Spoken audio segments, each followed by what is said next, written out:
One man, one Murloc, one giant angry badger. This is Blue Please. It begins now.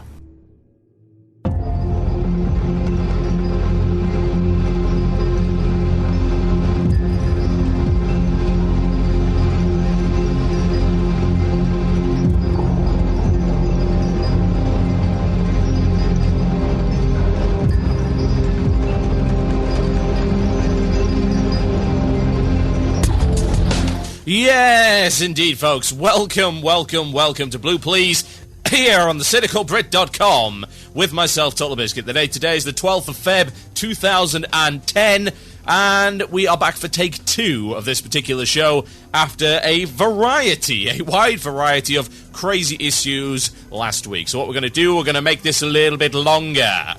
Just a little bit longer. That's distressing. Let's not do that. The site's down again, as you may have noticed. This is what happens. People rush it for Blue Please and it all breaks. But thankfully, we've got a number of off-site solutions, so you are able to listen to the show live. And hopefully by the time you get hold of the podcast, all of this nonsense will have been sorted out. We are in the process of moving. Our new box is active, but it hasn't had everything uploaded to it yet. We're just in the process of that. It takes quite a while to upload like 7-8 gigabytes and set everything up, as you might imagine. But I'm sure it will be absolutely fine eventually. Yes, hopefully over the weekend we'll all be sorted out and you won't have to worry about whether or not the websites are actually going to be down this time. Ugh, that's pretty terrible, what can I say? What have we got coming up for you in the show today, folks? Many things. Lots and lots of things. Recapping the topics that we tried to cover last week in more detail, now a week wiser, hopefully. We shall see what happens with that. Talking about the Insidia scandal and the current progress in ICC hard modes, which shouldn't take too long to cover, considering they didn't take too long to kill. Dear Lord. Also, the auction house is to be available outside of the game. Let's see whether or not that's a good idea, coming up a little bit later on the show. Also, the Lich King has already been nerfed. Yay. And the Devourer of Souls in ICC 5 has been nerfed. Double yay for entitled casual whining. Also, are 40-man raids a possibility in the future? Blizzard weighs in on the subject. We will have the commentary a little bit later on the show. And, of course, your chance to contribute to the show. It is the illusion of choice. Yes, indeed, folks. Your chance to contribute to the show with the illusion of choice. You can email themurloc@gmail.com. That is themurloc@gmail.com with your suggestions for the last topic of the show. Also going to be taking emails on a variety of subjects today, the Insidia debacle, and anything else I talk about. Just drop me an email at themurloc@gmail.com. Well, there's not an awful lot to say about the site, really, other than the fact of, yes, we've broken it again, so hopefully that'll be sorted out. And in the meantime, we shall get on with the show. And what does that mean? Well, I can certainly tell you about that. There was a little bit of a feature we like to do. It's interactive. We call it this. Mail time! That sounds like it's mail time. Here's the mail. It never fails. It makes me want to wag my tail. When it comes, I want to wail. Yes, indeed, folks, it is the mail time. It's the time where we read the mail. So let's have a look. We got one last week that I want to, of course, cover again, because we're fixing up what most of you, I would imagine, did not hear, because, of course, there was no podcast last week. The show exploded, quite literally. And this one is coming to us from Bjorn Schultz, which is a fantastic name. He's perhaps one of those Vikings that we heard from earlier in the pre-show. So here we go. He says this.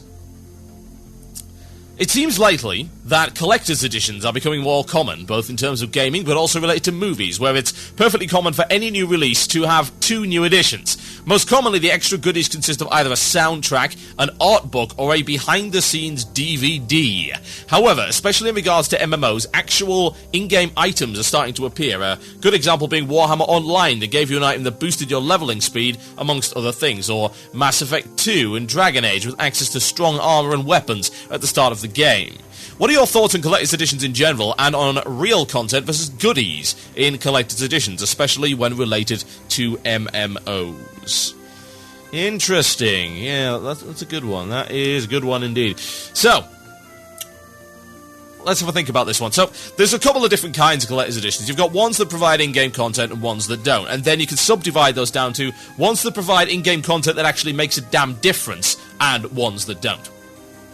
Most of them, including, say, WoW's collector's editions, provide in-game stuff that does no practical difference whatsoever. So, like, the Nether Whelp and the Frost Whelp, and I assume the next one's going to be the Fiery Whelp. And then maybe when we have the Emerald Dream, it'll be the Dreamy Whelp. Yes, Blizzard's originality when it comes to collector's editions pets is truly mind-boggling. Yes, anything but another bloody Whelp. Or another bloody Murloc variant. Come up with something different, please. I like that new Corehound pup pet. That's something, let's go along those lines there. Maybe a pet Ragnaros that follows you around and then squeaks, "By fire, be purged!" I would pay a lot of money for that, folks. I really would. Be fantastic. Yeah, those are fine, honestly. But stuff that adds things to the game that is actually tangible, well, that's a tricky one. So, here's an example. I have Star Trek Online. I have Star Trek Online's Collector's Edition, the boxed Collector's Edition, comes with a variety of things, including an item called the Red Matter Capacitor, which gives plus 25% to all power settings on my ship for 6 seconds with a 10-minute cooldown.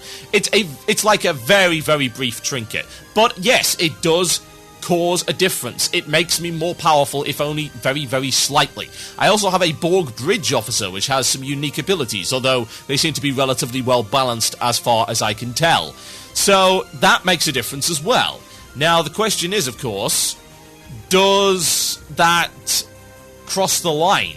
Does it cross the line into, well, you are paying money for power in a video game, which we all seem to believe is a bad thing, right? At least I certainly hope we believe that it's a bad thing. Because if we don't, well, I would be highly surprised, I'll put it that way. So, let's have a think about this. Is that a good idea? Is it not a good idea? Well, the things like the Red Matter Capacitor that make barely any difference, I think they can get away with. I'm also talking about things like, say, what the hell was it? That Warhammer Online example, which, of course, I had that as well, because I had the Collector's Edition of Warhammer Online. That was a very brief XP boost. I mean, it was about 3 hours worth of 10% extra XP. That's not a big difference, honestly. And to be fair, it doesn't really give you an advantage per se, it just makes you level a bit faster. I don't really have any objection to that, honestly. I think that's pretty reasonable, but you've got to ask, when do you draw the line? Where do you draw it? Where is that line that should never, ever be crossed? Well, I think the line that shouldn't ever be crossed is perhaps giving you things like in-game money and in-game items that actually last quite a long time. Now, it's interesting that he brought up Mass Effect 2 here, because Mass Effect 2 and Dragon Age, which he mentioned, there's two different issues here. Yeah? The first is the issue of Mass Effect 2. In the Collector's Edition, you got a set of armor, and it also unlocked a weapon. Now, this weapon was quite powerful, but the set of armor became obsolete extremely fast. This is the same with the Blood Dragon armor that came as a pre-order bonus. In fact, it was a purchase bonus as well with Dragon Age, which could then be used in Mass Effect 2. Now, the sniper rifle that came with it, you can say that that's okay because it's a single-player game. You can get away with that kind of thing. Whereas, say, in Dragon Age, there was something with a piece of DLC called the Warden's Keep, which gave you a sword which was far and away better than everything else in there, as well as a staff that was, again, far and away better. So, is that acceptable? Well, again, it's a single-player game. You can go as far as you want, quite frankly, but I don't believe it's a good idea. I don't think it's good design to give you good stuff from the very start, because the whole point of RPGs is to gain power. You can't gain power if you hit your apex if you hit the summit of your power so quickly. It becomes dull, it becomes boring. Now, when it comes to MMOs, it's a different matter entirely, because you are dealing with other players who are also competing with you, either passively or actively. There are some games whereby there is direct competition. We're talking about, of course, the raid game. We're talking about things like PvP. Giving people an advantage in PvP because they've paid more money is an incredibly bad idea. It's an abysmal idea, and anyone that thinks it's a good idea needs to seriously rethink their life. Any publisher that comes out with some nonsense like that really does need to think about what they're doing, because it is going to annoy more people than it benefits, and therein lies the problem. It's not going to ingratiate yourself to the player base by putting something like that in the game. You got a minority of people that own the Collector's Edition. They're, of course, going to be happy with the advantage. And then the majority of people, particularly the people that join later on. And those are the people you really want to keep, because after that initial surge, a lot of MMOs decline to the point where they're not viable anymore, and they barely make any money. What you want is the second wave and the third wave to come and stay. And the last thing you want to do is annoy them, because they decided they didn't want to risk yet another early adoption of a game which was most likely not in a good state on launch, which would be 95% of current MMOs. It's not unfair to say that happens a lot. Let's be completely honest about that. So, that's cool. But again, I wouldn't go in for the whole, let's give them something that really changes the game with the Collector's Edition. Give them pets, give them neat stuff, give them unique emotes. Indeed, I'd like to see a lot more of that with the WoW Collector's Edition. While they do give nice physical items, and yes, I do buy them when I get the opportunity to do so, although I must admit, the Warhammer Online Collector's Edition was of better quality. Better art book, that little figurine was fantastic, better case that it came in, very nice, individually numbered no less, very tasty indeed. But still, the Wrath one was pretty good, and as was the TBC, but a little whelp pet, come on, let's have something a little bit more exciting than that, a little bit more creative this time around, Blizzard. Right, okay, I've got one here from eHatch, and he says this. I have a question. Have you found that your looking for dungeon groups have got better or worse over time? It seems to me that there have been fewer jerks lately, but runs are taking longer, and I was wondering if the experience was similar. Honestly, I haven't really seen too much of a difference. It's potluck one way or the other. I tend to try to do it with as many guildies as humanly possible. 5, if I can get them, because I know that's going to be an extremely quick run. If I get other people in there, I don't know that. I don't know whether or not it's going to be a quick run. I do not know whether or not someone's going to just randomly ninja loot everything. You know, it's not so great. So, to be honest, it comes down to potluck.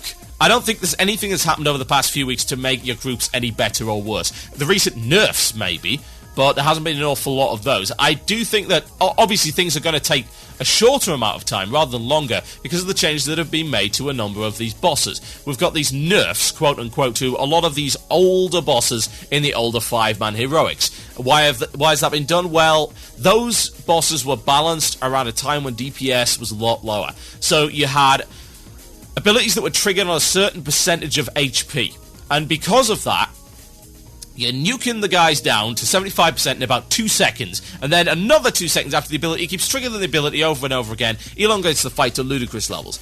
You look at things like Anubarak, that's incredibly annoying. So that Voidwalker boss in Violet Hold, a lot of other stupid stuff that happens, and that's been changed and that's been nerfed, and that should speed things up a bit for people. But it might involve people slacking. I mean, people are gonna find an excuse to do that.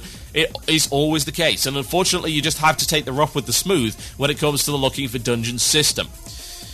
Bring as many friends as humanly possible. That's all I can suggest. Bring your guildies and your groups will be fine. Don't bring your guildies and you can expect them not to be so. That would be a bad thing indeed for all concerned. But just bear this in mind, you can't code out stupidity. It's just not possible. You can have all of these gear requirements, you can up the gear requirements to ludicrous levels and you'd still get idiots. It's still the way of it. It's just how things roll. The gear does not maketh the man, as it were. You've got terrible players in really great gear who are being, they're being supported by their gear. And their gear's a crutch and yet still they're not pushing over 1.5k DPS. Those are the kind of people you want to avoid, but of course, you can't kick them until 15 minutes in, and that still has not changed. And that's something I would urge Blizzard to deal with, quite frankly. Please, please, allow me to kick someone from my group, preferably before I finish the dungeon. 15 minutes. You've shortened the instances, and yet that kick timer is still 15 minutes. How does that make any logical sense? What use is that? Unless a dungeon drags on longer and longer and longer, which, of course, we don't want to happen. It's not good, folks. Something that Blizzard definitely needs to look into, and it would help, honestly, it really would. And they've got to accept that, sorry, the needs of 4 people outweigh the needs of 1 who is not pulling his weight. He does not have to be coddled, and he does not have to be given all-access pass to free badges. That's not the way it should be, by any stretch of the imagination. Now, I'll be back after the break to talk a little bit about this Insidia debacle. It's been going on for about a week now. There's a lot of information to talk about and a lot of debating to be done. There's been an absolutely huge thread on cynicalbrit.com, which I'd love to show you, but the site's down. Wonderful. Hopefully it'll be back up for you podcast listeners by the time it gets there. I need to remind you, of course, to go visit our IRC channel. That's irc.quakenet.org, hash or pound, whichever you prefer, Cynical Brit. So head over there. Alternatively, there is a web chat client that you can use. It's webchat.quakenet.org. So just punch in Cynical Brit there, punch in your name, and there you are. No hassle, no fuss. Get in there and join the fun, as it were. And I'd just like to give a quick plug for the guy who sent us that last email. He goes by the name of ehatch. That's esk-hatch.blogspot.com. That's his blog. It's very good, definitely worth listening to, or indeed reading. That would make more sense. I suppose you could read it aloud and then you could listen to it, or have someone else do it for you. esc-hatch.blogspot.com. That is the place to go, ladies and gents, to read a quality blog. Now, the next song contains strong language, and I'm not cutting it out of the podcast. So if you do not like that, please tune out for the next 3.5 minutes. This is called Get Lich or Die Trying. Enjoy.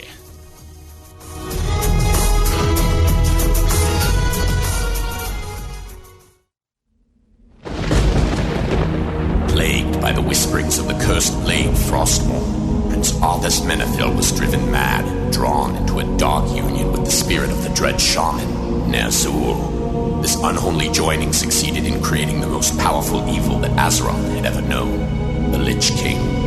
Now, with his intent clear, his dark methods certain, only one question remains to be answered. Can he be stopped? Oh, fuck no.